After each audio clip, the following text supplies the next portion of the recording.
आज की हमारी कहानी है जीवन का सत्य। बुद्ध के संग सबके लिए खुले रहते हैं। बुद्ध संग का अर्थ है जो भी व्यक्ति बौद्ध भिक्षु बनकर बुद्ध के साथ रहना चाहता हो या बुद्ध की शरण में आना चाहता हो। कुछ लोगों को बुद्ध सहज ही स्वीकार कर लेते हैं और संग में रहने की अनुमति दे देते हैं, पर कुछ व्यक्तियों को कह देते हैं कि जाओ पहले एक रात शमशान में जाकर रहो। इसी तरह एक दिन एक व्यक्ति बुद्ध के पास आया और उसने बुद्ध के संग में शामिल होने की इच्छा जताते हुए कहा, गुरुजी, मैं आपका शिष्य बनना चाहता हूँ। बुद्ध ने कहा, तुम्हें मेरा शिष्य बनने के लिए एक दिन पूरा शमशान में बिताना होगा और वहां तुम जो भी देखोगे, जो भी महसूस करोगे, मुझे आकर बताओगे। उसके बाद ही तुम मेरे संग में शामिल हो सकते हो। वह व्यक्ति यह सुनकर घबरा गया। उसने बुद्ध से कांपती आवाज में कहा, गुरुजी, दिन में तो ठीक है, लेकिन रात में शमशान में रहना खतरनाक है। बुद्ध ने कहा, कैसा खतरा? व्यक्ति ने कहा, वहां भूत प्रेत होंगे जो मुझे पकड़ लेंगे और जान से मार देंगे या मेरा जीवन नर्क बना देंगे। भूत प्रेतों का खौफ उस व्यक्ति के चेहरे पर साफ दिख रहा था। बुद्ध ने कहा, क्या तुमने भूत प्रेत देखे हैं? व्यक्ति ने कहा, नहीं, पर मैंने सुना है और कुछ ऐसे लोगों को भी देखा है जिनमें भूत आ जाते हैं और उन्हें परेशान करते हैं और अजीब अजीब हरकतें करते हैं। इस पर बुद्ध ने कहा, फिर तो तुम्हारे पास यह सुनहरा अवसर है यह जानने के लिए कि क्या वाकई भूत प्रेत होते हैं या नहीं। तुम एक रात शमशान में व्यतीत करो। वहां अगर तुम्हें कुछ ऐसा लगे कि वो भूत है तो देखना कि वो कैसा दिखता है, और यदि ऐसा कुछ ना हुआ तो तुम यह जान पाओगे कि भूत प्रेत जैसी कोई चीज नहीं होती। इस तरह पूरी रात तुम जो भी अनुभव करोगे वह सुबह आकर मुझे बताओगे। बुद्ध की बातों से व्यक्ति जिज्ञासु हो गया। व्यक्ति बोला, ठीक है गुरुजी, मैं एक दिन पूरा और एक रात शमशान में गुजारूंगा। बुद्ध ने कहा, ठीक है, अभी तुम स्नान कर लो और आश्रम में जाकर भोजन करके आराम करो। कल सुबह सूर्य की पहली किरण के साथ शमशान पहुंच जाना। व्यक्ति के जाने के बाद बुद्ध ने अपने 4 शिष्यों से कहा कि वह व्यक्ति कल शमशान जाएगा, तुम उसके पीछे जाना और उस पर नजर रखना, पर ध्यान रहे उसे भनक भी ना हो कि उसके साथ कोई है। अगले दिन सुबह होते ही वह व्यक्ति शमशान पहुंच गया। बौद्ध भिक्षु भी उस व्यक्ति का पीछा करते हुए एक जगह छुपकर उस व्यक्ति पर नजर रखने लगे।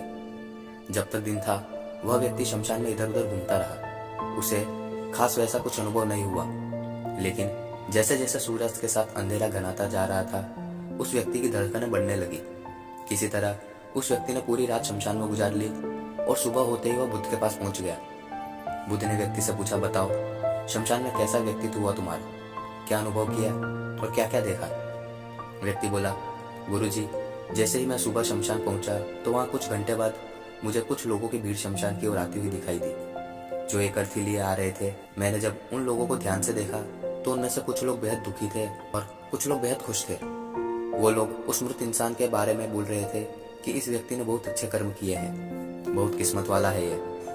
इसके बाद उस मृत बुजुर्ग के बेटे ने अपने वृद्ध पिता की चिता पर अग्नि दी। अर्थी के साथ शमशान आए लोग कुछ देर वहां खड़े रहे। चिता प्रचंड अग्नि की लपेटों से धू धू कर जलने लगी। सभी लोग मायूस खड़े जलती चिता को निहार रहे थे। जैसे जैसे चिता की अग्नि मंद पड़ने लगी वहां मौजूद लोग वहां से जाने लगे। थोड़ी देर बाद वहां 2 अर्थी और आई, जिसमें एक अर्थी किसी अमीर व्यक्ति की थी और दूसरी अर्थी किसी गरीब की थी। जो अर्थी अमीर व्यक्ति की थी वो इस तरह फूलों से बहुत सजी हुई थी।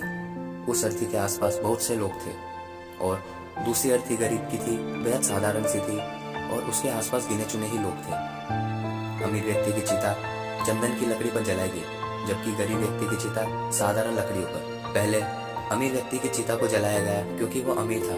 इसके बाद गरीब व्यक्ति की चिता जलाई गई।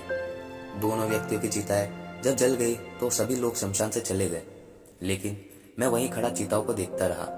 अब बुद्ध ने कहा, तुमने उनकी चिताओं को देखकर क्या समझा और क्या अनुभव किया? व्यक्ति ने कहा, गुरुजी, दोनों की चिताएं समान थी, दोनों के शरीर समान थे। उसके बाद जब सब कुछ जलकर राख हो गया तो उनकी राख भी एक समान ही थी। गुरुजी, उसके बाद वहां पर एक औरत की अर्थी आई। उस औरत का पति बहुत दुखी था, फूट फूट कर रो रहा था। अर्थी के साथ शमशान में आए बाकी लोगों भी बहुत दुखी थे। वो सभी उसके पति को सांत्वना दे रहे थे। हे बुद्ध गुरु, मैंने उसमें देखा कि बहुत से लोग काफी ज्ञानी थे। वो ज्ञान की बातें कर रहे थे। मैंने ध्यान से उनकी बातों को सुना तो वो बोल रहे थे कि अर्थी की सवारी करते हुए मृत होकर एक दिन तो सबको यहाँ से जाना ही है। जीवन हमें इंसानियत और परोपकार से जीना चाहिए, अधर्म कर्म से दूर रहना चाहिए, किसी को भी कष्ट नहीं देना चाहिए। धन के पीछे हमेशा भागकर जो हम अपने जीवन का सुख चैन गंवा बैठते हैं और अंत में भी धन इकट्ठा नहीं करते, वो सब कुछ यहीं धरा का धरा रह जाता है। गुरुजी, इसके बाद शमशान में कोई अर्थ ही नहीं है। इस पर बुद्ध ने कहा कि तुम सारी रात वहां रहे तो क्या कोई भूत प्रेत तुम्हें दिखा? व्यक्ति बोला, नहीं, वहां मुझे कोई भूत प्रेत नहीं दिखा। हालांकि मन में एक डर था जो, पर सच कहूँ तो पूरी रात में अपने आप से ही डरता रहा। कभी हवाओं के हिलने पर पत्तों की आवाज से डरता रहा, तो कभी आसपास मौजूद जीव जंतु की आवाज से डरता रहा। सारी रात सहमा रहा, लेकिन पूरी रात में मुझे कोई भूत प्रेत नजर नहीं आया। बुद्ध ने उस व्यक्ति से कहा, ठीक है, अब तुम जाओ और आश्रम में आराम करो। कल फिर तुम्हें एक पूरा दिन और एक रात शमशान में बितानी होगी। अब वो व्यक्ति ये सुनकर बोला कि आप कैसी बात कर रहे हैं गुरुजी? आपने ही तो कहा था कि आज पूरा दिन और पूरी रात में शमशान में पड़ा रहा। वो समय मैंने कैसे काटा है मैं ही जानता हूँ। अब मैं दोबारा वहां नहीं जाऊंगा। बुद्ध ने कहा, देखो, जो खास चीज तुम्हें वहां जाकर मिलनी है वो तुम्हें अभी तक नहीं मिली। जब तक वो चीज तुम्हें नहीं मिल जाती तो मैं तुम्हें संग में शामिल नहीं कर सकता। तुम एक दिन वहां रुको, तुम्हें वो अवश्य मिल जाएगी। व्यक्ति बोला, ठीक है, मैं कल एक दिन और एक रात व्यतीत कर लूंगा शमशान में। अगले दिन सुबह वो व्यक्ति बुद्ध का आशीर्वाद लेकर फिर से शमशान पहुंच गया। एक पूरा दिन और पूरी रात बिताकर वह व्यक्ति अगली सुबह फिर बुद्ध के पास पहुंचा, लेकिन इस बार व्यक्ति के चेहरे पर एक अलग ही तेज था। एक अलग ही खुशी झलक रही थी कि मानो उसे सब कुछ मिल गया हो। लेकिन बुद्ध उसके मुंह से सुनना चाहते थे, इसलिए बुद्ध ने एक ही सवाल पूछ लिया कि क्या तुम्हें वो चीज मिली? व्यक्ति बोला, हाँ गुरुजी, मुझे वो मिल गई। बुद्ध ने पूछा कि बताओ तुम्हें क्या मिला? व्यक्ति ने कहा, गुरुजी, मैंने जीवन का अर्थ समझ लिया है। मैंने वहां देखा कि कुछ लोग मुझे शमशान पर अर्थी पर लेकर आ रहे हैं। मुझे 4 लोगों ने अपने कंधों पर उठा रखा है। मेरे पीछे कुछ 15-20 लोग रोते बिलखते चल रहे हैं। मेरे पिता अर्थी के आगे चल रहे हैं और कुछ लोग राम नाम सत्य बोलकर मेरे ऊपर फूल फेंक रहे हैं। मेरे सभी रिश्तेदार बहुत दुखी है। भीड़ में मौजूद कुछ लोग तो सिर्फ दुखी होने का नाटक कर रहे हैं। कुछ लोग मेरे पिता को सांत्वना दे रहे हैं। तभी कुछ देर बाद मेरी अर्थी जमीन पर रख दी गई और मेरे शरीर को उठाकर चिता पर लिटा दिया गया। मैं यह सब दृश्य अर्थी पर लेटे हुए देख रहा था।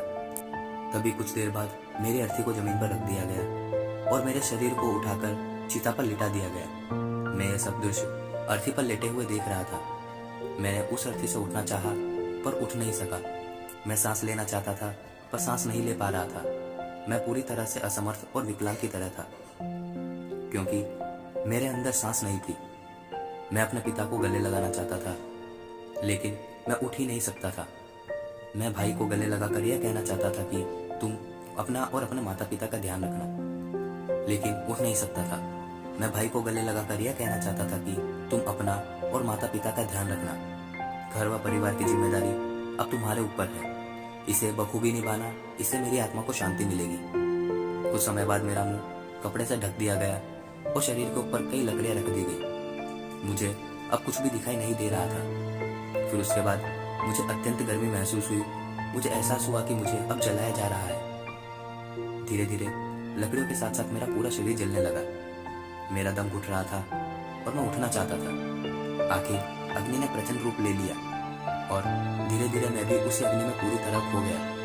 पूरी रात में खुद को ऐसे ही जलता देखता रहा। मैंने देखा कि अंतिम रूप में मैं एक राख बन चुका हूँ। उस रात ना मैं तो डरा और ना ही मुझे डर का एहसास हुआ। जब आंखें खुली तो एक तीव्र रोशनी मेरी आंखों पर पड़ी। मैंने देखा कि ये तो मैं ही हूँ, वो भी शरीर के साथ। मुझे बहुत खुशी का अनुभव हुआ। उसके बाद मेरे मन में कितने जाने भ्रम समाप्त हो गए और मैं आपके पास आ गया।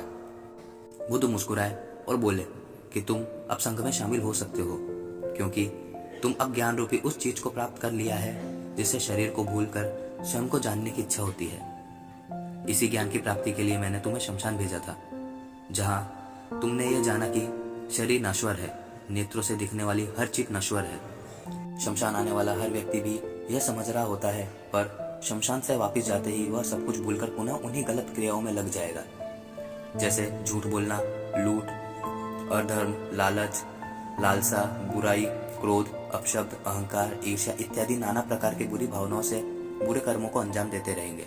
किंतु अब तुम्हारे अंदर ज्ञान का वो बीज अंकुरित हो चुका है, जिसमें हम जीवन को तब तक नहीं समझ सकते जब तक मृत्यु को निकट से ना देख ले।